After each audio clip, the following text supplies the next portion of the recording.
Hi, my name is Greg and I'm an expat. It occurs to me that that's. Let's try again. Hello? Okay. Hi, my name is Greg and I'm an expat. No.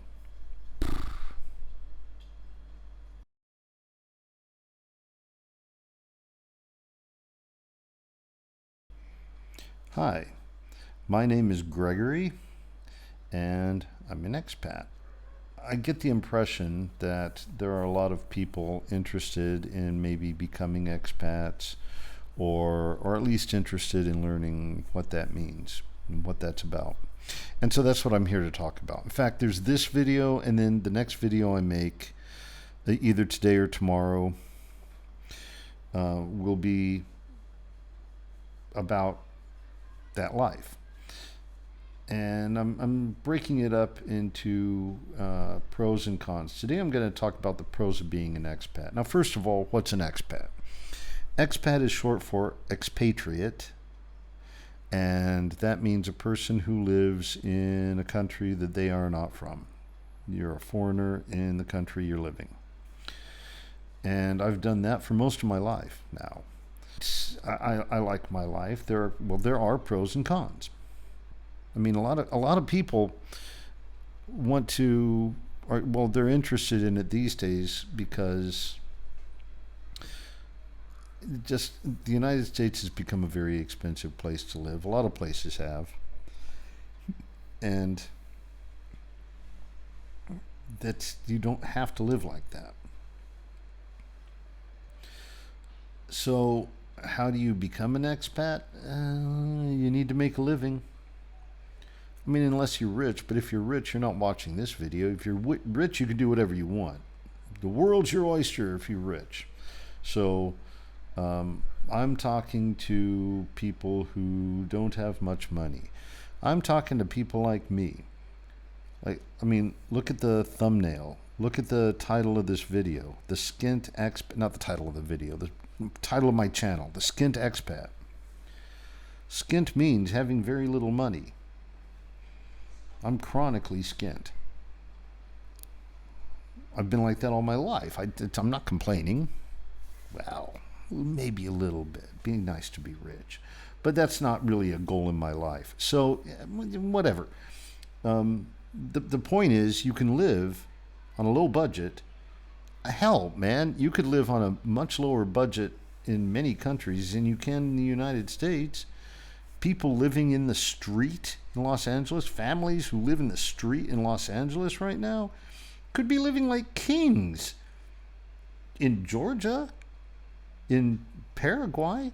A lot of people don't want to do it because they don't want to leave their homes. They don't want to leave their extended families or their social connections, or I don't know. I don't have any of those things. I don't care. So,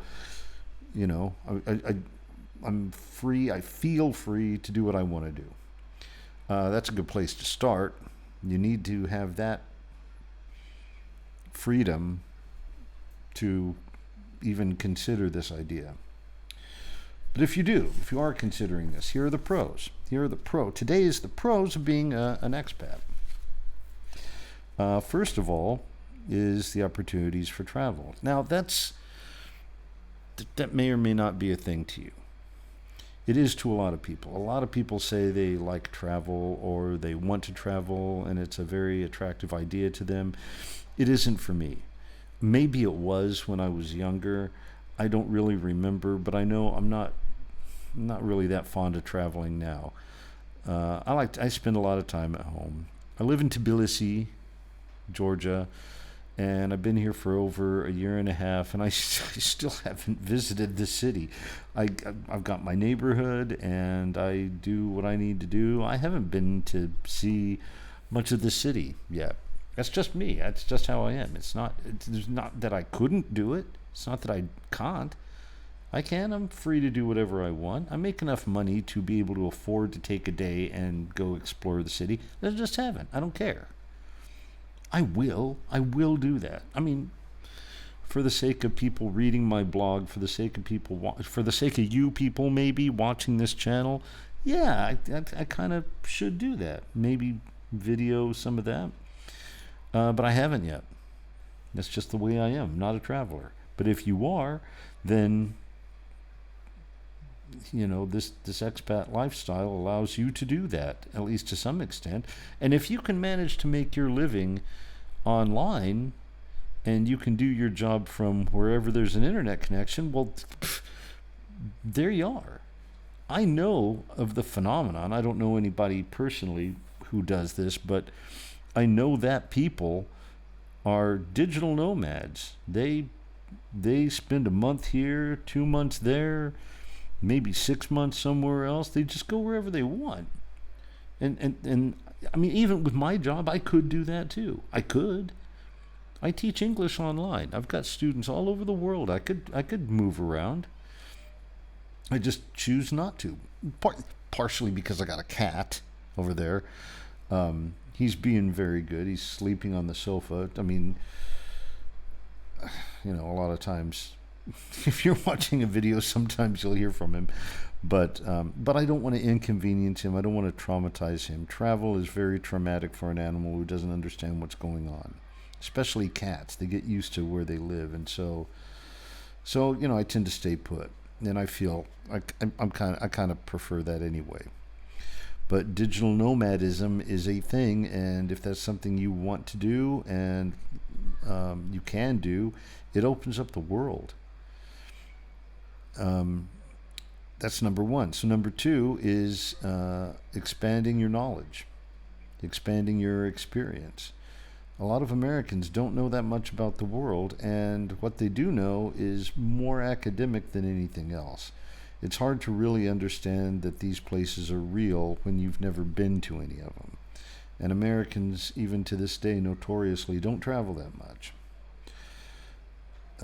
There's a lot of culture and language, and there's a lot of different things to learn about and experience. These are things that learning about in knowledge in books and on TV or videos, whatever, it doesn't matter. If you don't have any experience with those things, then it's not the same thing. And back to language, living in a place where a foreign language is spoken gives you the opportunity to learn it much better than you could in your own country. First time I went to a foreign country where they spoke a different language, I went to Mexico, and I was particularly interested in learning Spanish. And that was one of my main things. That was one of my main reasons for choosing Mexico.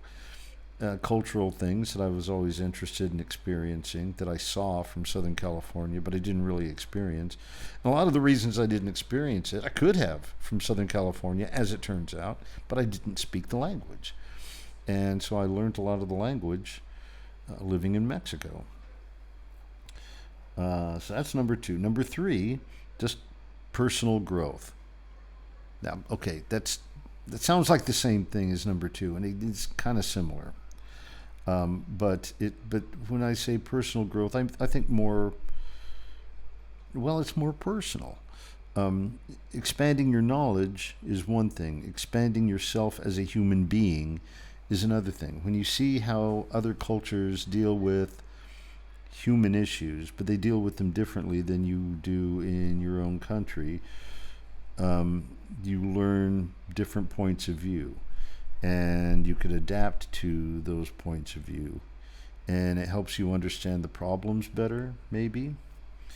And it might, if you're really paying attention, it'll help you improve your critical thinking. Now, we'll talk about critical thinking in another video. That's a different topic. But I think it's an important thing just for a human being to be able to do. Again, I'll get into that in a different video, but that's something that you can learn a lot better living in a foreign country. And it also teaches you a lot of patience. because people do things differently. You have to slow down because your language skills aren't as good. And again, people do things differently. In many places, people move a lot slower. Or maybe they move a lot faster. But in any case, you have to be patient with yourself and with the people around you, because they're going to do things differently from you. They're going to behave in a different way. And next point, you can build relationships, networking, but on a much more global scale. You meet people from all over the world. Now, here's the other thing. There are expat communities. Any place that you can live, other people can live too, and they probably do. And so you may be networking with other people from other countries, other expats even, but from all over the world. Think of having colleagues in another country, but somebody who works in your field. If you're British, think about meeting American or Australian colleagues that you would have no way of meeting otherwise. You learn the way they do things. You build relationships with them. That's pretty valuable. And you may build relationships with some of the locals, depending on what country you're living in and how open that culture is to foreigners living there. I mean, in some places they're seen as invaders. In other places they're welcomed. And in many places I've been, some parts of the culture see you as an invader. Some parts of the culture welcome you with open arms. So you learn about those things. So you build your own personal community. I mean, making local friends will help with your language skills and improve your cultural understanding. These are all positive things in my opinion, except for number one. I'm not big on traveling, but most people are, so I put that in the video. So we're going to stop right there for the pros. I'll be back maybe tomorrow with talking about some of the cons and some of the things you need to be careful of if you do decide to become an expat. Just remember, and I'll remind you of this in the next video, I like my life. There are things that if I could change I would, but I mean, whose life isn't like that? Who couldn't say that about themselves, you know? So let's call that a day. Click like and subscribe if you don't mind. If you're so moved, no hard feelings if you don't, that's fine. And I hope that you catch me tomorrow for part 2 of this 2-part series. Bye.